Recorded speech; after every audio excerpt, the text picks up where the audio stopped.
Namaste friends, this is Jensen Jerisha. நாம இன்னைக்கு இந்த வீடியோல ரொம்ப ஒரு இன்ட்ரெஸ்டிங் சொல்றதை விட எல்லாருக்கும் யூஸ்ஃபுல்லான வீடியோன்னு சொல்லலாம். அதை பத்தி பார்க்க போறோம். வீடியோக்குள்ள போறதுக்கு முன்னாடி நம்ம சேனலை நீங்க சப்ஸ்கிரைப் பண்ணலன்னா மறக்காம சப்ஸ்கிரைப் பண்ணிருங்க. வாங்க ஃப்ரெண்ட்ஸ் ஸ்டடி வீடியோல பார்த்துடலாம். ஓகே, இன்னைக்கு என்ன டாபிக் பார்த்தோம் அப்படின்னா, என்னோட சிஸ்டம் வந்து ஸ்லோவா தான் இருக்குங்க. பட் என்னோட சிஸ்டத்துல ஃபர்தரா என்ன அப்டேட் பண்ணா என்னன்னா மீன்ஸ் ரேமா இல்ல ஹார்ட் டிஸ்கா, இந்த மாதிரி ஹார்ட்வேர்ல என்ன அப்டேட் பண்ணா என்னுடைய பெர்ஃபார்மன்ஸ் இன்னும் பெட்டரா இருக்கும். நான் வந்து இன்னொருத்தட்ட போய் நான் கேட்கறத விட நானே செல்ஃபா வந்து எனக்கு தெரிஞ்சுன்னா கொஞ்சம் சப்போர்ட்டா இருக்கும். அப்படின்னு நினைச்சீங்கன்னா இந்த வீடியோ உங்களுக்கு ஒரு சூப்பரா ஒரு பெனிஃபிட்டா இருக்கும். ஓகே, ஃபர்ஸ்ட் என்ன பண்ண எக்ஸாம்பிளுக்கு என்னுடைய சிஸ்டம் ஸ்பெசிஃபிகேஷன் நான் உங்களுக்கு சொல்லிடுறேன். எக்ஸாம்பிளுக்கு என்னோட சிஸ்டத்துல பாத்தீங்க அப்படின்னா, இந்த டாஸ்க் பார் வச்சுட்டு ரைட் கிளிக் பண்ணி டாஸ்க் மேனேஜர் ஓப்பன் பண்ணீங்க அப்படின்னா விண்டோ ஓப்பன் ஆகும். இந்த விண்டோல பாத்தீங்க அப்படின்னா நம்மளுடைய ப்ராசஸ்ல எதுவும் பெர்ஃபார்மன்ஸ் கிளிக் பண்ணீங்கன்னா ஃபுல்லாமே கேட்டகரிஸ் காட்டும், ஆர்டர் ஸ்பெசிஃபிகேஷன் எல்லாமே காட்டும். என்னோட ப்ராசஸ்ல எந்த சேஞ்சஸும் என்னால் பண்ண முடியாது.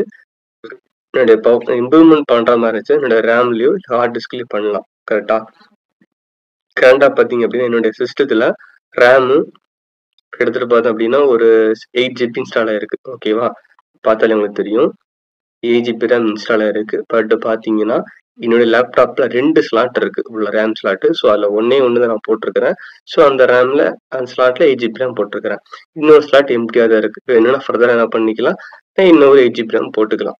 ஓகேவா, ரைட்டு. பட் எஸ்எஸ்டி பாத்தீங்க அப்படின்னா நான் வந்து 500 GB எஸ்எஸ்டி நான் போட்டிருக்கிறேன். எனக்கு இந்த ஸ்பீடு இவ்வளவுதான் மேக்ஸிமம் இருக்கும். இதுக்கு மேல ஸ்பீடை வேணா என்ன பண்ணிக்கலாம், ரேம் அப்டேட் பண்ணிக்கலாம். ஓகேவா, அதாவது இன்னும் ஒரு அடிஷனல் 8 GB ரேம் போட்டுக்கலாம். ஓகேவா, இவ்வளவுதாங்க. இதை வந்து ஜஸ்ட் ஒரு செல்ஃபா நீங்க உங்களுடைய லேப்டாப்ல இப்ப என்ன இருக்குன்றத நீங்க தெரிஞ்சுக்கோங்க. ஓகேவா, அப்புறம் மினிமைஸ் பண்ணிட்டு கூகுள் குரோம் ஓப்பன் பண்ணிக்கோங்க. ஓப்பன் பண்ணிட்டு இந்த பேஜ் இருக்குது. இந்த ப்ராசஸ் செக் பண்றதுக்கு இன்டர்நெட் கனெக்ஷன் வேணும்னு அதை கன்ஃபார்ம் பண்ணிக்கோங்க. ஓகேவா, இன்டர்நெட் கனெக்ஷன் இருக்குது. நான் பண்ற இந்த யூஆர்எல் கிளிக் பண்ணிட்டு க்ரூசியல் சிஸ்டம் ஸ்கேனர் ஓகேவா கொடுத்துட்டு என்டர் கொடுங்க. கொடுத்தீங்கன்னா ஃபர்ஸ்ட்ல ஒரு லிங்க் இருக்கும். ஓகேவா, க்ரூசியல் சிஸ்டம் ஸ்கேனர் அப்படின்னு ஜஸ்ட் அதை கிளிக் பண்ணுங்க. கிளிக் பண்ணீங்கன்னா அடுத்த விண்டோல கீழே ஸ்டார்ட் மை ஃப்ரீ ஸ்கேன் இருக்கும். ஓகேவா, இந்த கண்டிஷனை மட்டும் செக் பண்ணிக்கோங்க. இந்த லிங்கை கிளிக் பண்ணுன்னா சின்ன ஒரு செட்டப் மாதிரி டவுன்லோட் ஆகும். அந்த செட்டப்பை அகைன் ஓப்பன் பண்ணோம் அப்படின்னா இதே மாதிரி ஒரு யூஆர்எலுக்கு அதை ரீச் பண்ணி எடுத்துட்டு போகும். ஓகேவா, பார்த்துடலாம் அப்படின்னு ஜஸ்ட் கிளிக் பண்றேன். டேர்ம்ஸ் அண்ட் கண்டிஷன்ஸ் வருது, அக்செப்ட் கொடுத்துறீங்க. இந்த மாதிரி ஒரு EXE ஃபைல் டவுன்லோட் ஆகுதா, அன்வெரிஃபைட் டவுன்லோட் பிளாக்டுன்னு காட்டும். ஜஸ்ட் நேரம் மாதிரி கிளிக் பண்ணிட்டு டவுன்லோட் அன்வெரிஃபைடு கொடுத்தீங்கன்னா அந்த ஃபைல் டவுன்லோட் ஆயிடும். ஓகேவா, டவுன்லோட் ஆயிடுச்சு. ஜஸ்ட் அந்த பாத்துக்கு போறேன், அந்த ஃபைல் ஓப்பன் பண்றேன்.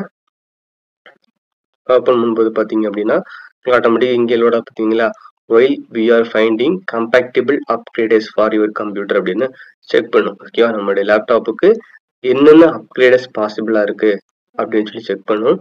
பார்த்துலாம் இருங்க. இதுல ஃபர்ஸ்ட் காட்டுது பாத்தீங்களா, சிஸ்டம் ஸ்கேன் ரிசல்ட் அப்படின்னு சொல்லிட்டு. இது இந்த ஃபர்ஸ்ட் லைன்ல இருக்கக்கூடியது பாத்தீங்க அப்படின்னா இப்போ என்னுடைய லேப்டாப் இருக்கு இல்லையா, உங்களுக்கு வந்து வீடியோ ரெக்கார்ட் பண்ணிட்டு இருக்கேன் பாத்தீங்களா.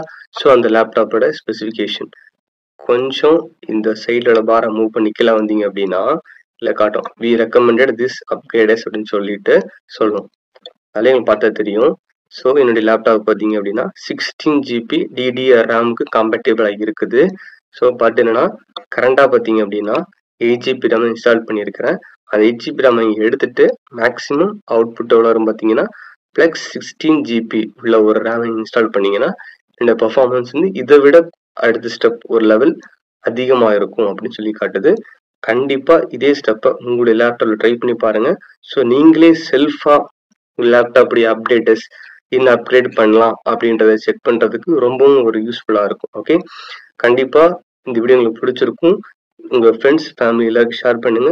வீடியோ லைக் பண்ண மறந்துடாதீங்க. ஏதாச்சும் டவுட் இருந்துச்சுன்னா கமெண்ட்ல போஸ்ட் பண்ணுங்க. ஓகேவா, அது மட்டும் இல்லாம உங்களுக்கு அந்த லிங்க் நான் டிஸ்கிரிப்ஷன்ல நான் கொடுத்துட்றேன். உங்களுக்கு ஃபர்தர் ஏதாச்சும் தேவைப்பட்டுச்சுன்னா ஜஸ்ட் அந்த லிங்கை கிளிக் பண்ணி டவுன்லோட் பண்ணிக்கோ.